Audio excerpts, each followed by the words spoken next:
नमस्कार, मैं अजगर भूमि चैनल से।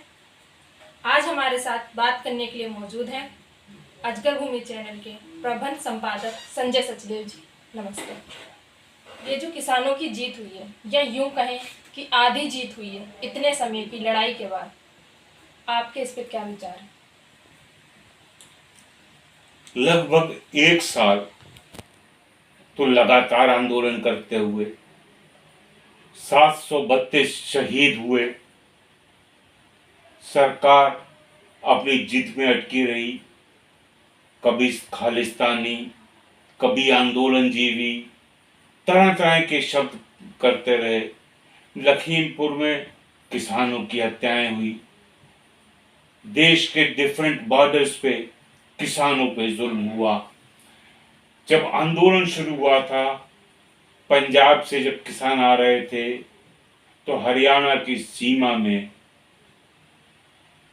भयानक अत्याचार हुआ, लेकिन किसानों के हौसलों को सरकार नहीं रोक सकी और किसान पुलिस के जवानों को धकेलते हुए चले आए।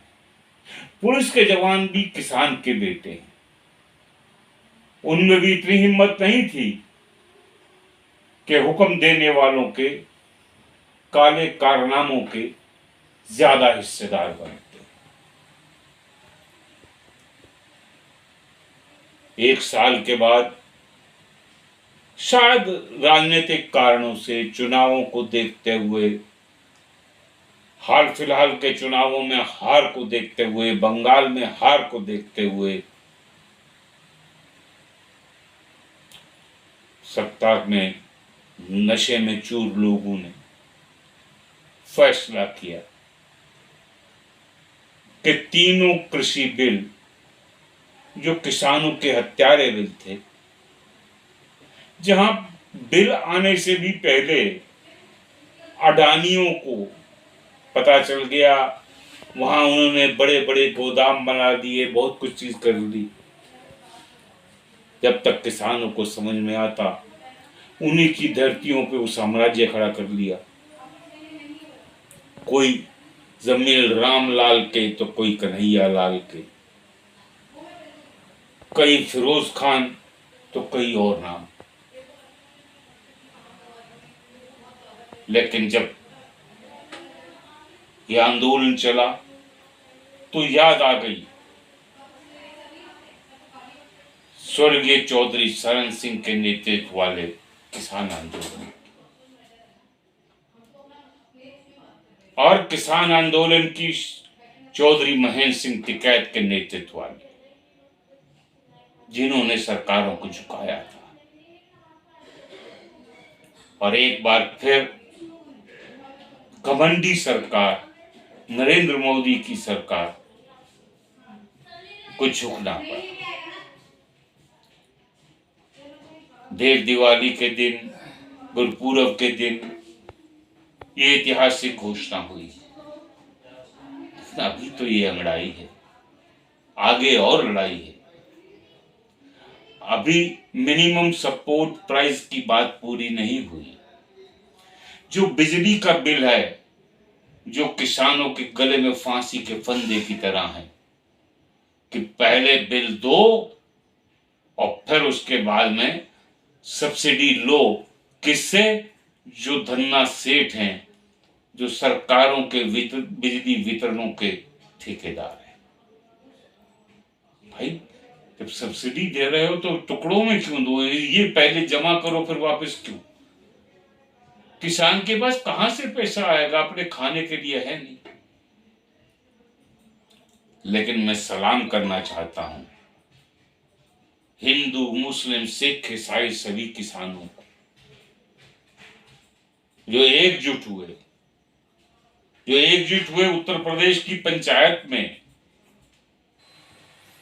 ऐतिहासिक पंचायत में हिंदू, मुस्लिम, सिख, ईसाई किसानों ने अल्लाह अकबर और हर हर महादेव के नारे मिलकर के लगाए कि एकता हो गई किसानों में, घबराहट फैल गई हुक्मरानों में। अब इस हुक्मरानों को कुछ तो करना था, इसलिए सोची समझी साजिश के तहत ये कर तो दिया।